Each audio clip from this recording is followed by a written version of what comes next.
مساء الخير عليكم واهلا بيكم في مطبخ احلى اكله. النهارده ان شاء الله هنعمل وصفه حلوه جدا جدا قلبت الفيسبوك الفتره اللي فاتت. ان شاء الله النهارده هنعملها، هي شوكليت بوبس، عباره عن كرات من العجين محشيه شوكولاته، ولما بتتقلى في الزيت بتتغطى بطبقه من السكر والقرفه. طعمها وهمي. ان شاء الله النهارده هنعملها مع بعض بطريقه بسيطه جدا. يلا نشوف المقادير وطريقه التحضير. معايا هنا نص كيلو من الدقيق جميع الاستخدامات، نخلاه وحطاه في الطبق. معايا بقى هنا معلقتين كبار مليانين من بودرة اللبن، معلقة من الخميرة الفورية، معايا حوالي 3-4 معالق من الزيت، كوباية من المية. دي بالنسبة للعجينة. مش هستخدم رشة من البيكنج باودر مش كتير. تمام. بالنسبة بقى للطبقة اللي انا هستخدمها في الاخر، معايا هنا شوكولاتة سما، دول حوالي 220 جرام. ممكن تستخدمي اي نوع تاني انت حباه. معايا كوبايه من السكر الناعم، هو مش سكر بودره، هو سكر ناعم، معلقه كبيره من القرفه، ورشه من الفانيليا.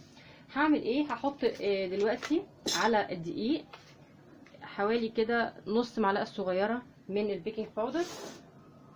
هحط كمان الخميره الفوريه، هحط معلقتين صغيرين زي كده، وهحط شويه من السكر حوالي برضو معلقتين صغيرين، ورشه من الملح، رشه خفيفه قوي من الملح كده. هحط بقى اللبن البودره زي ما قلنا معلقتين كبار مليانين كده زي ما انتوا شايفين كده.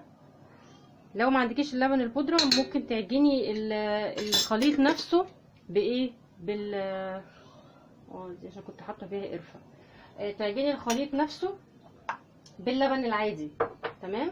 وهحط شويه من الزيت حوالي 3-4 معالق زي ما قلنا، بس كده. احط حبه كمان بس. اوكي. خلاص بقى هبتدي اعجن كل المكونات دي مع بعض مده لا تقل عن 5 دقايق.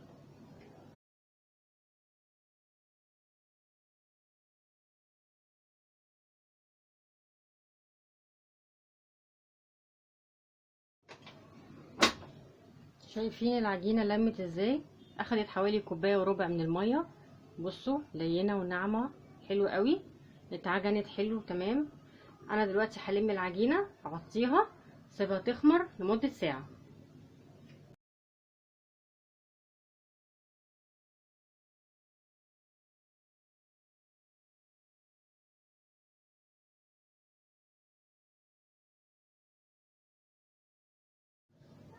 هنا بقى هحضر الحشوه والطبقه اللي انا هغلف بيها الشوكليت بوبس. معايا كوبايه من السكر زي ما قلنا، سكر ناعم الحبيبات مش سكر بودره، معلقه كبيره من القرفه، هحط حوالي نص معلقه صغيره من الفانيليا مش كتير كده، نكهه القرفه حلوه برضو.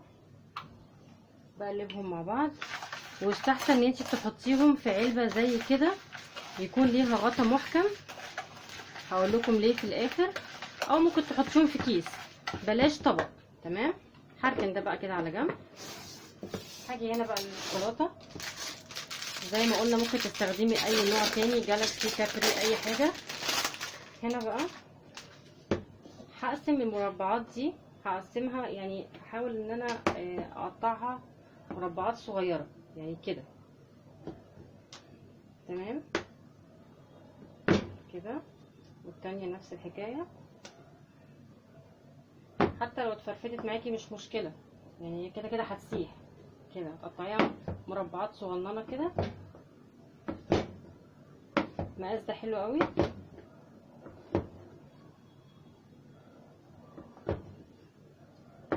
كده. بصوا المقاس ده اهو حلو قوي، مش عايزه اصغر من كده ولا اكبر من كده، يعني دي كمان لما بتتقلى في الزيت هتسيح. ممكن تحشيها نوتيلا لو عايزه، لو عندك اي كريمه من الشوكولاته ممكن. دي انا عندي اللي هي المكعبات مفيش مشكله، يعني كلها شوكولاته. بعد ما عدى ساعه على العجينه، شايفين اختمرت ازاي، بقى شكلها حلو. هبتدي بقى ان انا اخرج الهواء اللي فيها ده كله. تمام. وبعدين اشكلها بقى على شكل كور صغيره. انا ما قلتلكوش ان انا دهنت دهنه زيت خفيفه في البوله، ودهنت وش العجينه. شايفين طريه وناعمه ازاي؟ عجينه حلوه جدا وممتازه بصراحه. هعمل ايه بقى كده؟ هجيب دي على جنب، اجيب صينيه كده، هبتدي ان انا اشكلها كور صغننه خالص خالص على قد ما تقدروا، علشان ايه؟ هي لسه هتخمر تاني وهتنفش كمان في الزيت كده. المقاس ده حلو قوي. تمام. حاولوا بقى ان انتوا تعملوهم كلهم مقاس واحد، او ممكن تكبروا شويه، ممكن المقاس ده حلو. نحط دول تاني مع بعض كده. حلو المقاس ده، يعني قد الليمونه الكبيره كده. تمام.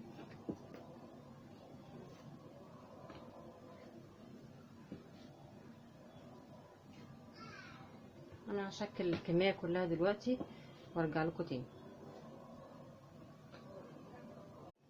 خلاص كده خلصت كل تقطيع العجين اللي معايا، عملوا لي 30 كوره بالمقاس ده.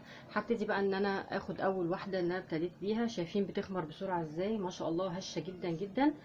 طبعا عشان العجينه هشه وملزقه سنه، فانا كنت بحطها في الدقيق. هاخد بقى مكعبات الشوكولاته كده وابتدي ان انا احشي بيها الكور بتاعه الشوكولاته دي. وما حاولش ان انا الف فيها كتير علشان خاطر الشوكولاته ما تبانش من بره وتفرقع في الزيت وتطلع منها الشوكولاته. تمام. انا طبعا هسيب ليها مرحله تانية في التخمير، بس اقفل الحاجات دي علشان ما تفتحش معايا في الزيت كده اهي، واحطها تاني. اخد اللي بعدها نفس الحكايه، مش عايزه اضغط كتير، بس كده مكعبه صغننه واقفل وابتدي الف. خلاص كده تمام اهي، سهله جدا، مش هتاخد منك وقت خالص اهي. هسيبها تخمر تاني. اهم حاجه دي حاسه انها كبيره شويه فشلت منها حته، علشان هي كده كده كمان هتنفش في الزيت، فعشان ما يبقاش شكلها اوفر قوي شلت منها حته صغننه اهي.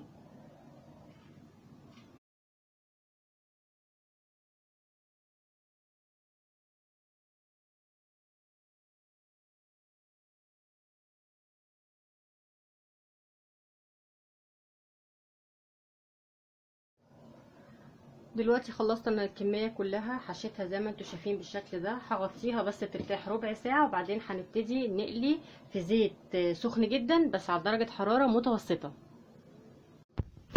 هنا بقى هبتدي اقلي زي ما قلت لكم في زيت سخن بس على نار هاديه. دي حته عجينه صغيره، هبتدي ان انا اختبر الزيت كده. انا حاسه ان هو سخن قوي، بس ههدي النار علشان خاطر مش عايزاه يتحرق من بره والعجينه تبقى نيه من جوه.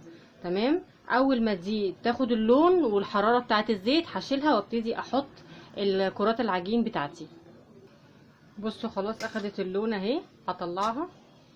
انتوا شايفين شكلها حلو قوي رغم انها صغننه. هبتدي بقى احط اول واحده خالص انا حطيتها، بسم الله كده. ثانيه، ما حاولش ان انا املى الحله قوي علشان هو لسه بينفش، عشان ياخد راحته في السوا. شايفين نفش ازاي؟ هحط واحده كمان وخلاص. طبعا عبال ما ده يتحمر هحط اللي انا طلعته قبل كده في العلبه اللي فيها غطا او في كيس، وابتدي ان انا اقلبهم كلهم مع بعض كده لغايه ما كلهم يتغلفوا بالسكر والقرفه. شايفين؟ وده الشوكليت بوبس بعد ما خلص قليناه وحطيناه في السكر والقرفه. الريحه مش قادره اوصف لكم ملت البيت ازاي. انا سميتها كرات السعاده بصراحه، انا بحبها جدا، احب القرفه. بصوا بقى من جوه هشه جدا، شايفين الجمال؟ هشه جدا جدا جدا، والشوكولاته سايحه وطعم القرفه مع السكر يجنن. اتمنى ان انتوا تجربوا الوصفه دي، هتعجبكم جدا جدا جدا ان شاء الله. لو عجبكم الفيديو اعملوا لي لايك وشير وسبسكرايب للقناه. اشوفكم في وصفه جديده مطبخ احلى اكله. مع السلامه.